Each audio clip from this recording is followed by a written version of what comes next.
Europa está en estado de shock, asustada por el brutal giro de 180 grados que ha dado la política militar estadounidense de la mano de Donald Trump.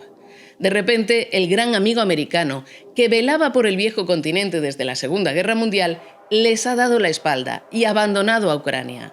De repente se han dado cuenta de la debilidad de sus ejércitos y de que no disponen de una defensa común digna de ese nombre para hacer frente a la Rusia de Putin. Pero ¿hasta qué punto Europa está supeditada militarmente a Estados Unidos? Lo vemos a continuación.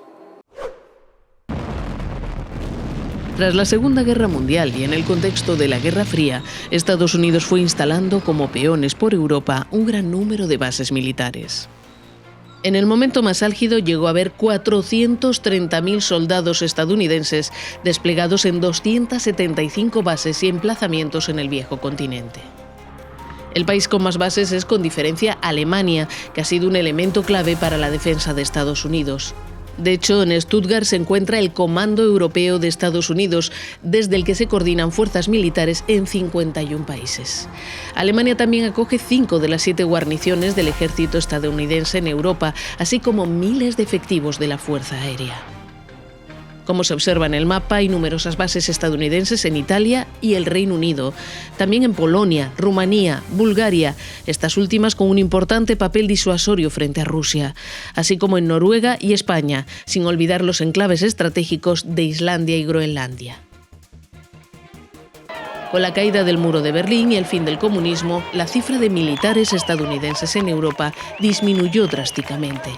Sin embargo, volvió a aumentar de forma significativa hasta superar los 100.000 soldados tras la invasión rusa de Ucrania.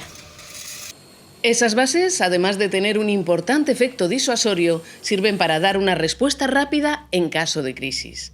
La disminución de efectivos prevista por Trump supondrá inevitablemente una reducción del número de aviones de combate, de tanques, de vehículos de infantería y artillería asignados al mando europeo de Estados Unidos, lo que volverá a Europa mucho más vulnerable.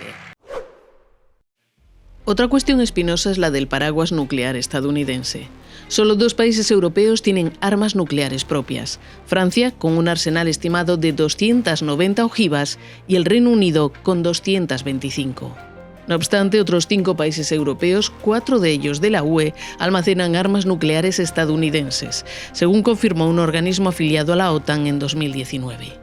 Esas ojivas nucleares, un centenar según estimaciones, estarían en las bases de Kleine Brouwhol en Bélgica, Fuschel en Alemania, Aviano y Gedi en Italia, Volkol en Países Bajos e Incirlik en Turquía. Estados Unidos extendió su paraguas nuclear en Europa en virtud de un acuerdo concluido en los años 60, en plena Guerra Fría, como efecto disuasorio frente a la URSS, aunque de rebote eso también impidió que los países implicados desarrollaran sus propios programas de armamento nuclear. Europa también depende de los recursos estadounidenses para cubrir aspectos muy costosos, pero indispensables a nivel estratégico: defensa aérea y antimisiles integrada, misiles de precisión de largo alcance, aviones cisterna de reabastecimiento en vuelo, aviones de transporte de tropas y equipos pesados, así como drones sofisticados y satélites de inteligencia. Y por si no fuera suficiente, cuando tienen que comprar armas, los europeos se dirigen también a la industria militar estadounidense. La Unión Europea compra casi 2/3 de sus equipos de defensa a empresas estadounidenses y otro 15% a otros proveedores extracomunitarios. Algo difícil de entender, pues Europa cuenta con una potente industria de defensa que produce algunos de los sistemas de armamento más avanzados. De hecho, 5 países europeos están entre los 10 principales exportadores mundiales de armas. Se trata de Francia, el segundo mayor exportador tras Estados Unidos, Alemania, Italia, Reino Unido y España, según datos del Instituto Internacional de Estudios para la Paz de Estocolmo. Problema: fabrican armas para la exportación y cuando invierten lo hacen para desarrollar sus defensas nacionales, en lugar de pensar en una defensa común.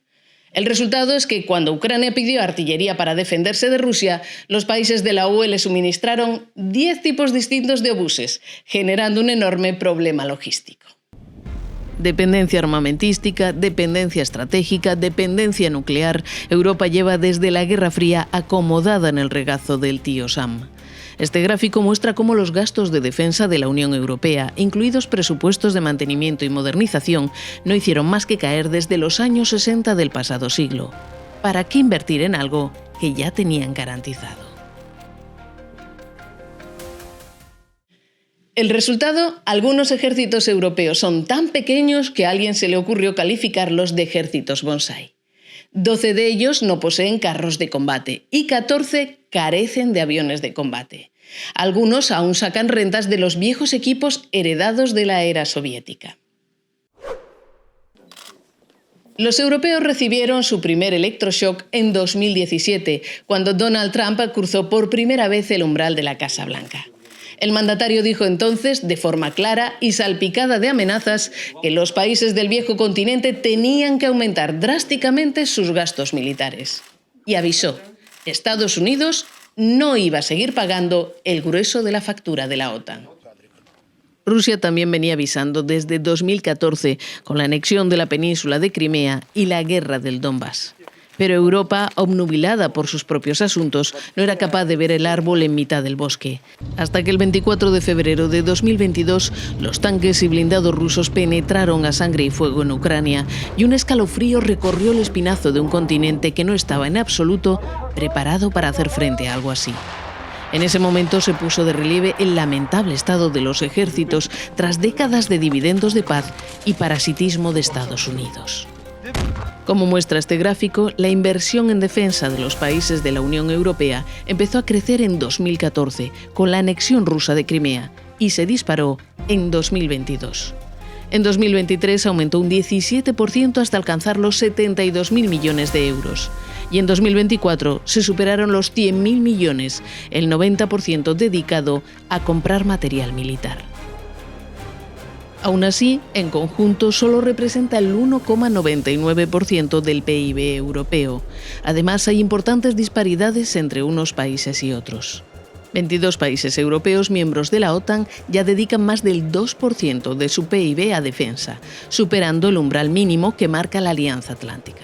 Sin embargo, la cuantía de esas inversiones depende, como muestra este gráfico, de un factor: la distancia que separa al país en cuestión de Rusia.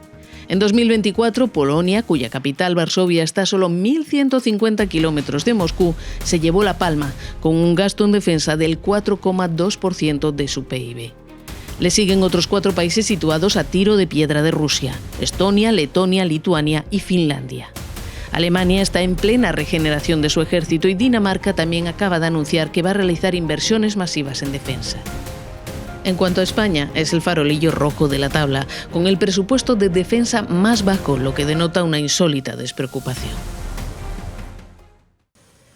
No es que Europa no tenga capacidad para defenderse. Los aliados europeos de la OTAN y los Estados miembros de la UE gastan juntos 4 veces más que Rusia en defensa. Sus fuerzas militares en conjunto son mayores que las de Rusia y el PIB de Europa es 10 veces más importante que el de Rusia. Sin embargo, décadas de paz y dependencia de Estados Unidos han dejado atrofiados a los ejércitos europeos. El reto ahora es reconstruir todo eso con inversiones consecuentes. Y un reto aún mayor: conseguir hacerlo todos a una para dar forma a una defensa común. Porque está claro que Europa ya no puede seguir contando con Estados Unidos. La obsesión de la administración Trump ahora es China y su prioridad la región Asia-Pacífico, en la que concentra sus esfuerzos militares. Europa y la guerra de Ucrania ya no son más que un incordio que hay que quitar de en medio cuanto antes. Hasta aquí hemos llegado. Iremos viendo cómo los europeos reaccionan y si son capaces de superar sus diferencias para rearmarse. Porque, como repiten unos y otros, se ha convertido en una cuestión de supervivencia.